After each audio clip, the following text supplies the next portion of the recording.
ಹೆಚ್ಚೆಚ್ಚು ಜನರು ಸೇರುವ ಜಾಗವನ್ನೇ ಟಾರ್ಗೆಟ್ ಮಾಡಿಕೊಂಡು ಮಹಿಳೆಯರ ಚಿನ್ನದ ಸರಗಳನ್ನು ಕಳವು ಮಾಡುತ್ತಿದ್ದ ತಮಿಳುನಾಡು ಮೂಲದ 4 ಲೇಡಿ ಗ್ಯಾಂಗ್ ಒಂದನ್ನು ಬಂಧಿಸುವಲ್ಲಿ ಬಾಣಸ್ವಾಡಿ ಪೊಲೀಸ್ ಠಾಣೆಯ ಪೊಲೀಸರು ಯಶಸ್ವಿಯಾಗಿದ್ದಾರೆ.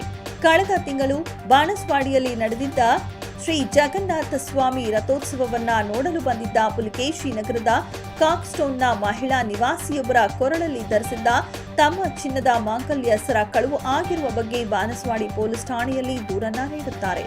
ಸರಕಳವು ಪ್ರಕರಣವನ್ನ ದಾಖಲಿಸಿಕೊಂಡ ಬಾಣಸ್ವಾಡಿ ಪೊಲೀಸ್ ಠಾಣೆಯ ಪೊಲೀಸ್ ಇನ್ಸ್ಪೆಕ್ಟರ್ ಅರುಣ್ ಸಾಳುಂಕೆ ಅವರು ಆರೋಪಿಗಳ ಬಂಧನಕ್ಕೆ ತಂಡವೊಂದನ್ನು ರಚಿಸಿ ತನಿಖೆಗೆ ಇಳಿಸುತ್ತಾರೆ. 300 ಸಿಸಿಟಿವಿ ಕ್ಯಾಮೆರಾ ಪರಿಶೀಲನೆ ನಡೆಸಿ ಆರೋಪಿಗಳ ಜಾಡು ಹಿಡಿದು 4 ಮಹಿಳೆಯರನ್ನ ಎಲೆಕ್ಟ್ರಾನಿಕ್ ಸಿಟಿಯ ಪುಸ್ಕೂರು ಗೇಟ್ ಬಳಿ ವಶಕ್ಕೆ ಪಡೆದು ವಿಚಾರಣೆಗೆ ಒಳಪಡಿಸಿದಾಗ ಹೆಚ್ಚು ಜನಸಂದಣಿ ಇರುವಂತಹ ಜಾಗಗಳಲ್ಲಿ ಕಟ್ಟರ್ ಬಳಸಿ ಮಹಿಳೆಯರ ಚಿನ್ನದ ಸರಗಳನ್ನು ಕಳವು ಮಾಡುತ್ತಿದ್ದುದಾಗಿ ಬಾಯ್ಬಿಟ್ಟಿದ್ದಾರೆ. ತಮಿಳುನಾಡು ಮೂಲದ ಯಶೋಧ, ಗಾಯತ್ರಿ, ಆಶಾ, ಪ್ರಿಯಾ ಗ್ಯಾಂಗ್ ಈ ಹಿಂದೆಯೂ ಬೆಂಗಳೂರು ಸೇರಿದಂತೆ ಬೇರೆ ಬೇರೆ ಜಿಲ್ಲೆಗಳಲ್ಲೂ ಕಳ್ಳತನ ಮಾಡಿದ್ದಾರೆಂದು ತನಿಖೆಯಿಂದ ತಿಳಿದು ಬಂದಿದೆ.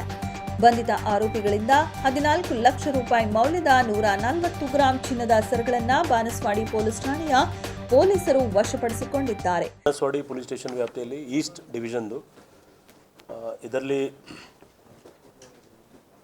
ಇದು ತುಂಬ ಇಂಟ್ರೆಸ್ಟಿಂಗ್ ಅಂದರೆ ಇಸ್ಕಾನ್ದು ಒಂದು ಪ್ರೊಸೆಷನ್ ಇತ್ತು ಬಾಣಸ್ವಾಡಿ ಪೊಲೀಸ್ ಸ್ಟೇಷನ್ ವ್ಯಾಪ್ತಿಯಲ್ಲಿ. ಅದರಲ್ಲಿ 4 ಜನ ಲೇಡೀಸ್, ಮೂಲತಃ ಇವರು ತಮಿಳ್ನಾಡು ಅವರು, 4 ಜನ ಲೇಡೀಸ್ ಅವರು ಈ 3 ಥೆಫ್ಟ್ ಮಾಡಿದ್ರೆ ಅಲ್ಲೇ ಪ್ರೊಸೆಷನಲ್ಲಿ ಹೋಗ್ತಾ ಚೈನ್ ಸ್ನ್ಯಾಚಿಂಗ್ ಮಾಡಿದರು. ಚೈನ್ ಸ್ನ್ಯಾಚಿಂಗ್ದು ಎಲ್ಲ ಇಂಟ್ಯಾಕ್ಟ್ ರಿಕವರಿ ಆಗಿದೆ. ಮತ್ತು ಅವ್ರಿಗೆ ಜೆ ಸಿಲಿ ಕಸ್ಟಡಿ, ಪೊಲೀಸ್ ಕಸ್ಟಡಿ ತೊಗೊಂಡು ನಾವು ಇನ್ನೂ ಇಂಟ್ರೋಗೇಷನ್ ಕೂಡ ಮಾಡ್ತಾಯಿದ್ದೀವಿ. Valued at around 14 lakhs. ಈಗ 3 ಚೈನ್ ನಮ್ಮ ಪೊಲೀಸವರು ಒಳ್ಳೆ ಕೆಲಸ ಮಾಡಿ ತಕ್ಷಣ ಅಲ್ಲೇ CCTV ಆಧಾರದ ಮೇಲೆ ಬ್ಯಾಕ್ ಆ್ಯಂಡ್ ಟ್ರ್ಯಾಕ್ ಮಾಡಿ ಇದು ರಿಕವರಿ ಮಾಡಿದರು. ಸೊ ಇವರೆಲ್ಲ ಇದರಲ್ಲಿ ಕೇಸಲ್ಲಿ 140 ಗ್ರಾಮ್ಸ್ ಆಫ್ ಗೋಲ್ಡ್ ಇದೆ.